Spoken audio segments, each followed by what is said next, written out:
acabou.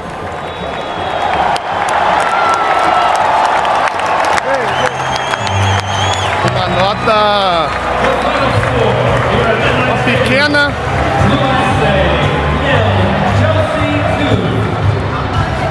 Uma pequena nota triste numa história feliz. O Fluminense é o maior clube brasileiro no mundo hoje. A gente tem que ressaltar isso, a gente tem que destacar isso, mas a gente tem que sentir a derrota mesmo.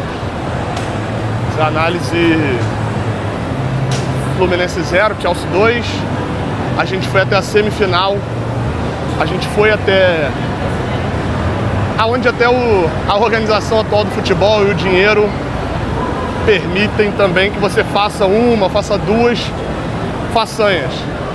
Permite que você meta 2-0 na Inter de Milão, permite que você amasse um Borussia Dortmund, permite que você pegue o time hoje que mais investe no mundo em contratação e ganhe dele, mas não dá pra fazer isso toda vez. E hoje contra o Chelsea não deu mais uma vez.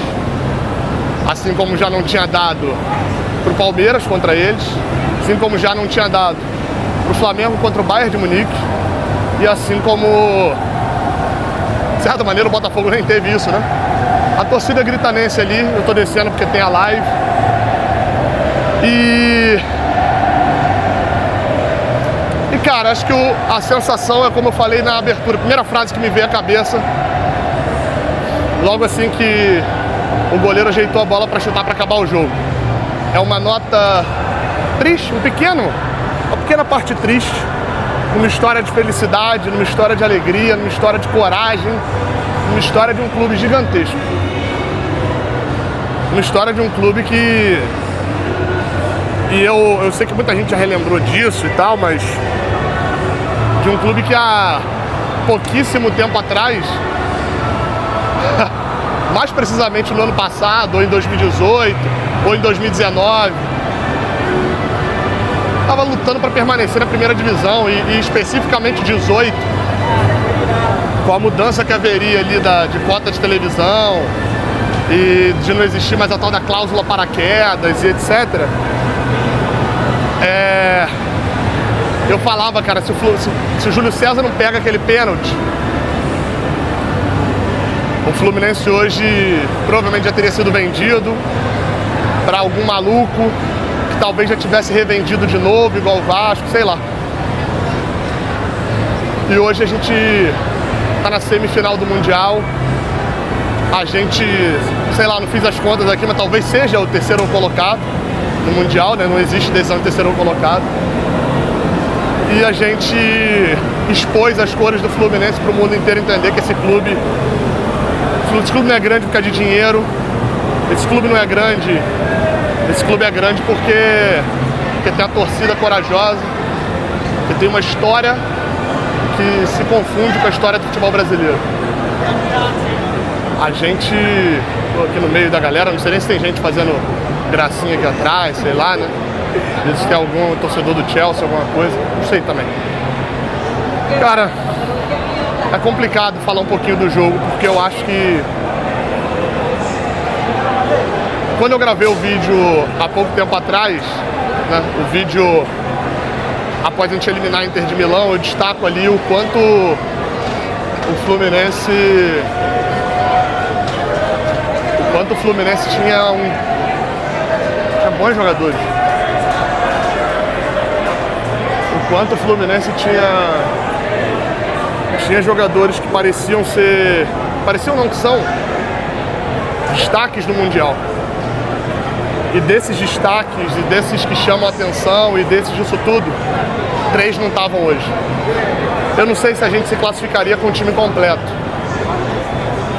mas eu sei que ficou muito mais difícil sem Freitas, sem Martinelli. E ficou muito mais difícil sem Samuel Xavier também, que eu acho que foi o maior deles. Martinelli e Freitas são excelentes jogadores, mas especificamente o Martinelli, então é um negócio de doido. Mas o Samuel Xavier hoje teve um reserva que acabou não... Enfim, dificultando um pouquinho mais as coisas. E aí, cara, já aqui fora, dificultou um pouco mais as coisas a saída do Freitas, do Samuel mais especificamente, né, que eu tava falando. E é muito ruim, cara, porque a gente vai ficar imaginando sempre como é que seria se ele não tivesse sido suspenso. A verdade é essa. Vai ficar pra sempre imaginando isso, porque o Guga fez uma partida ruim. O ano do Guga não é ruim. O Guga não é um jogador ruim, mas o Mundial do Guga foi. Tá na conta dele o primeiro gol. Acho que o Thiago Santos é outro que entra. O Freitas faz... O Thiago Santos não comprometeu, só que o Mundial do Freitas é muito acima do não comprometeu. Fez falta o Freitas, fez falta. O Guga erra o passe do primeiro gol. O Fluminense tentou fazer marcação individual. Marcação individual é muito difícil. Em vários momentos ali até o gol, o Fluminense tentava encaixar, tentava. Deixava um zagueiro deles livre para o Thiago Silva ficar livre na sobra. E o problema da marcação individual bom é que, assim, você não deixa o cara com opção, você não deixa o cara respirar. O principal problema é que você se cansa, mas principalmente é que um desencaixe e fica alguém muito sozinho. E quando o Guga erra o passe, a marcação fica desencaixada, porque o Ignacio tem que sair na lateral. E aí o Ignacio sai na lateral, o Thiago Silva, era para estar na sobra, tá cortando de cabeça no meio da área, e tem na frente da área o João Pedro sozinho. E aí, assim, o treinador do Chelsea falou uma coisa que é verdade. Sem dinheiro você não é campeão. Aí, no meio do campeonato, o Fluminense comemorou que recebeu cerca de 300 milhões de reais, né? Era o que o Fluminense tinha recebido até agora em cotas. Só o João Pedro custou isso. No meio do campeonato, os caras injetaram no time um atacante de 50 milhões de euros, de libras. É a diferença, é o que eu falei. Eles abrem o placar num golaço do João Pedro, e você pode falar qualquer coisa relacionada com o João Pedro, tricolor e etc, não comemorou o gol, mas enfim, qualidade não, chutaço. Depois do gol, começou a fazer falta o Martinelli. Porque, por mais que o Hércules tenha feito uma ótima partida, assim, no geral, ele era a opção de chegar na frente. E aí entra a história do cobertor curto. O Martinelli consegue, por vezes, fazer duas funções. O Hércules chegou bem na frente, quase faz o gol. Tem o lance do pênalti, que pra mim é pênalti. Tem que rever com calma, mas pô, não fiquei convencido de que esse braço tá tão no movimento tão natural assim. Enfim, vem reta final do primeiro tempo, vem o segundo tempo. O Renato não mexeu, eu tendo a achar que já era para ter mexido no intervalo, mas acho que o Renato queria amortecer um pouquinho um jogo que não foi amortecido. O time cansa, o René que fez uma parte, René para mim o melhor em campo. Não consegue conectar com o John Arias muito bem marcado no jogo de hoje, muito bem marcado.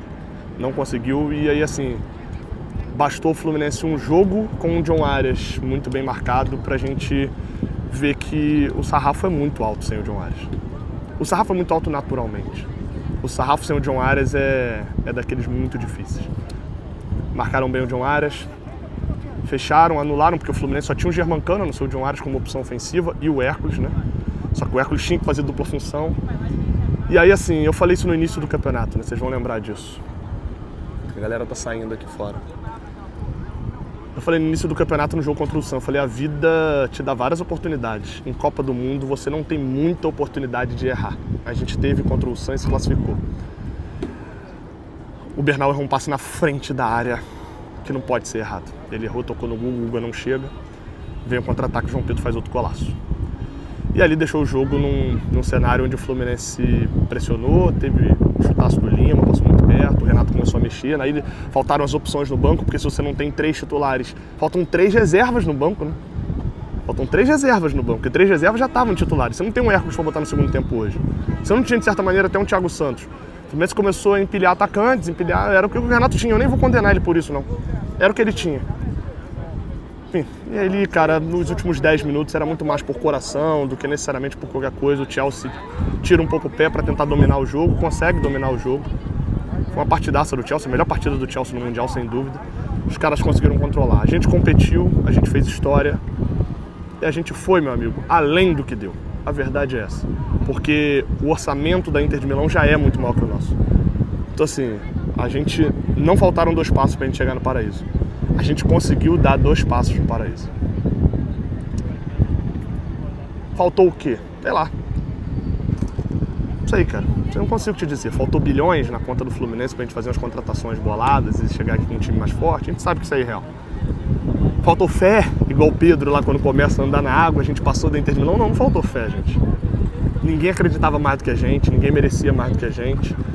Mas alguém jogou mais do que a gente e assim funciona o futebol. Uma pequenininha nota triste, uma história espetacularmente feliz. Ninguém vai tirar o que a gente viveu nesse Mundial. A memória, o que a gente viveu, isso ninguém fez igual e ninguém tira. Valeu.